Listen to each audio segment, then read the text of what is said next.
తెనాలి నియోజకవర్గం కొల్లిపర మండలం అత్తోడ గ్రామానికి చెందిన ఎర్రు బాపారావు గారు మొదట గ్రాఫిక్ డిజైనర్ గా యానిమేటర్ గా హైదరాబాద్ లో ఎంఎన్సీ కంపెనీలో ఉద్యోగాలు చేశారు. 2010లో తమ నాయనమ్మ క్యాన్సర్ తో మరణించడం వల్ల తన జీవిత దిశను మార్చింది.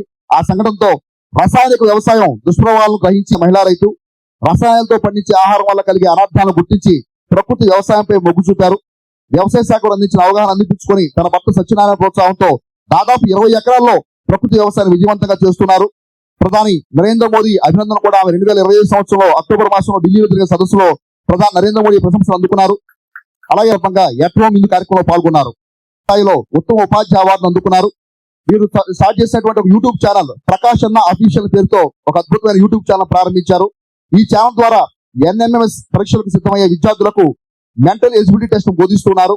నేడు ఈ ఛానల్ రాష్ట్ర వ్యాప్తంగా చేరువైంది. 2023 స్కాలర్షిప్ అందుకున్నారు.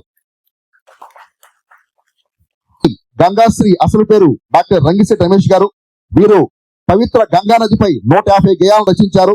భారత కళా పరిషత్ వారి గంగాశ్రీ బిరుదుతో ఆయన సత్కరించారు. ప్రపంచ సాహిత్య చరిత్రలో గంగా నదిపై 150 గేయాలను రచించిన కవి వీరొక్కళ్లే కావటం తెనాలి ప్రాంత వాసులు అందరికీ గర్వకారణం. 5 ప్రపంచ అవార్డులు, 400 పైగా ఇతర అవార్డులను కైవసం చేసుకున్నారు. రంగిశెట్టి ఫౌండేషన్, శ్రీకృష్ణదేవరాయ కళావేదికలను స్థాపించి పలు సేవా కార్యక్రమాలు, సాహిత్య సేవలను గత 30 సంవత్సరాలుగా అందిస్తూ ఉన్నారు.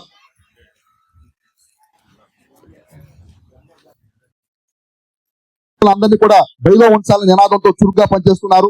ప్రభుత్వ కార్యక్రమాలు, నాటకాలు, సంగీత కార్యక్రమాలకు 10 ఏళ్లుగా వ్యాఖ్యాతిగా పనిచేస్తున్న శ్రీదేవి మేడం గారు న్యూస్ లీడర్ గా స్థానిక ఛానల్స్ తో తన ప్రస్థానం కొనసాగిస్తున్నారు. గత 5 ఏళ్లుగా గాయనిగాను తనదైన ముద్ర వేస్తూ ప్రస్తుతం 60 సంవత్సరాల వయసులోనే రంగస్థలంపై రాణిస్తున్నారు.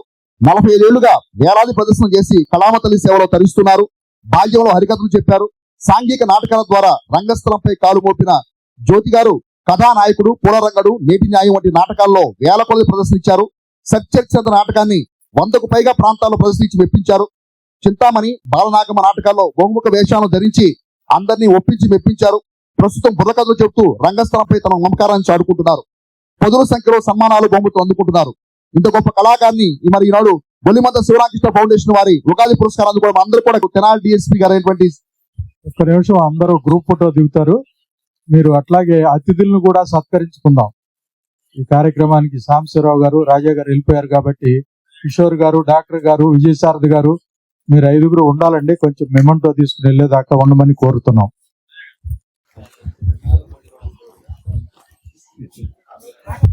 అలాగే ఈనాడు ప్రతిష్టాత్మకమైన బొల్లిమంద శివరామకృష్ణ ఫౌండేషన్ వారి ఉగాది పురస్కారం అందుకున్న తెనాలి డిఎస్పీ గారు అయినటువంటి ఈ జనార్దన్ రావు గారిని సత్కరిస్తామని చెప్పి పోలీస్ శాఖ వారు సిద్ధంగా ఉన్నారు.